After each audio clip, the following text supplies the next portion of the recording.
Hello everybody, welcome back to another video. Today's video isn't going to be terribly long.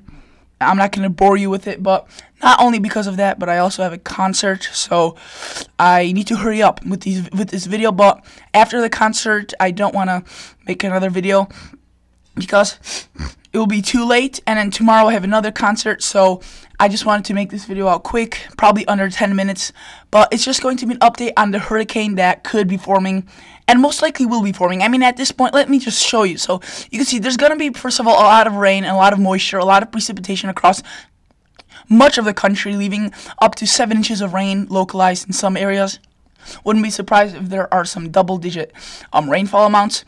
And you can see just a lot of moisture, thunderstorms, and that's the reason why I think this hurricane will form earlier. And you can see that is a hurricane 979, 977, and this is as far as it goes.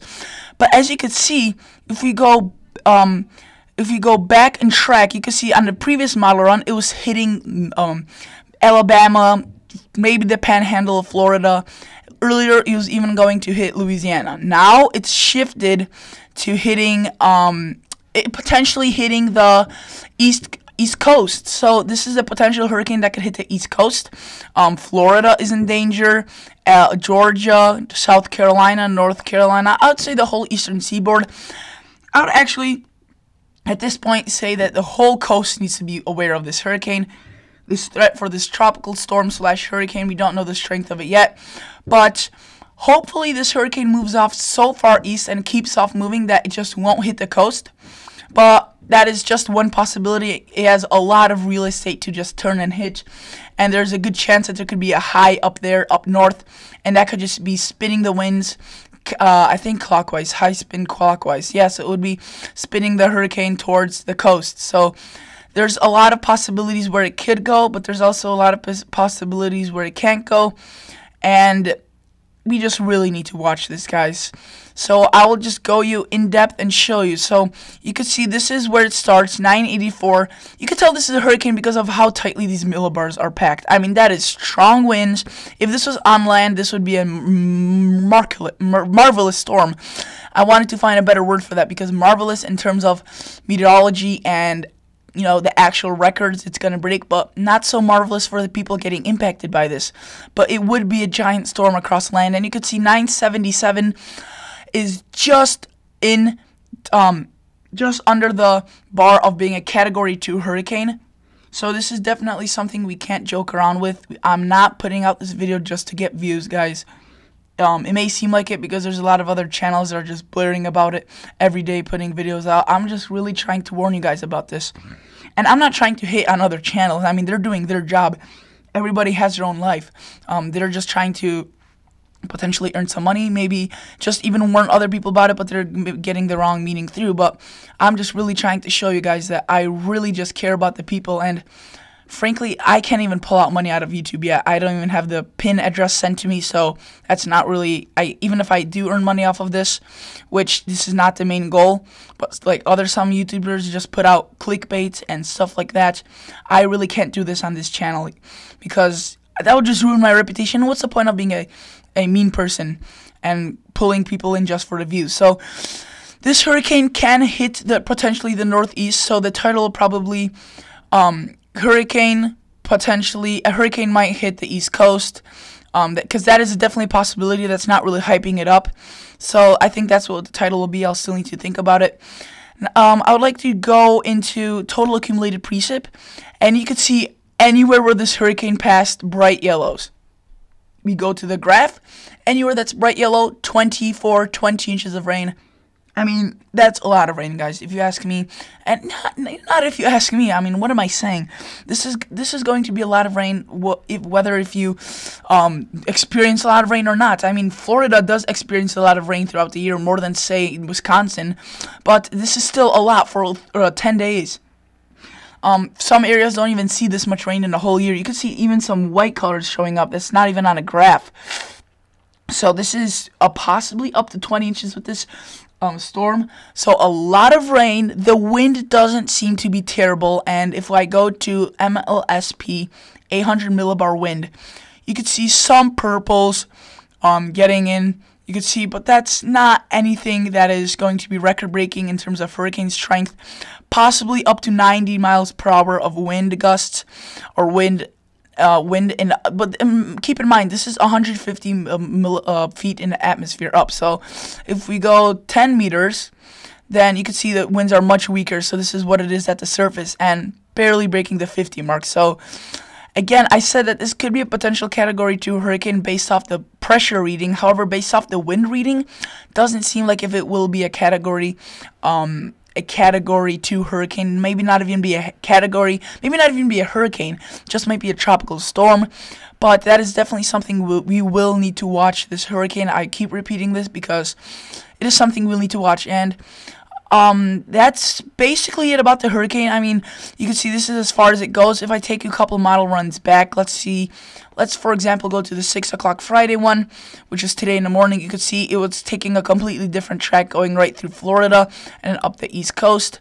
Let's go even further back to midnight Friday, and you can see this one was even taking a completely different track, hitting the panhandle of Florida, almost doing like a circle. And now it's completely different. So this just goes to show that this track is constantly changing, and it probably will continue to change if this hurricane does hold together. Again, this is just a warning, and my advice to you guys, it is never too late to start making a plan.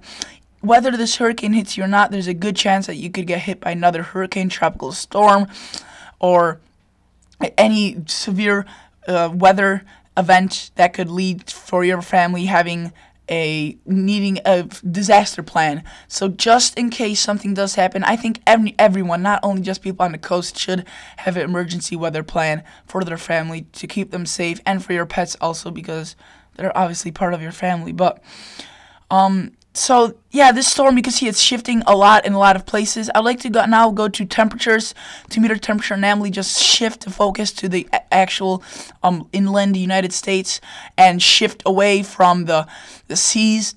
So right now this weekend there's going to be a lot of rain across this front that stretches along I-80, pretty much central Iowa, northern Illinois, northern Indiana, central Ohio, just somewhere along all these crosshairs are coming through. And this cold front will make a remarkable difference in temperatures. I mean, look, that is almost 8 degrees above average, and here, maybe a couple 100 miles north, not even, maybe 30, 40 miles, it's 8 degrees below average. So this is, you can see that's just the power of a cold front. I mean, today, Urbana-Champaign, central Illinois, is baking in the 90s. And while we here in Chicago are in the lower 50s, upper 40s with some rain. So you can see that's where the front's going to be, but quickly gets smashed out. I don't know. Is that even a word? Smashed out? I don't know, but it just gets pretty much exterminated by the warmer air. But you can see there, the cold, cooler air does make a couple of comebacks, but again, that doesn't mean necessarily cold air, because at this point the average is so high. And later on in the outlook, it does look like if the warm temperatures will take hold. And now you may be wondering, well, show me the actual temperatures.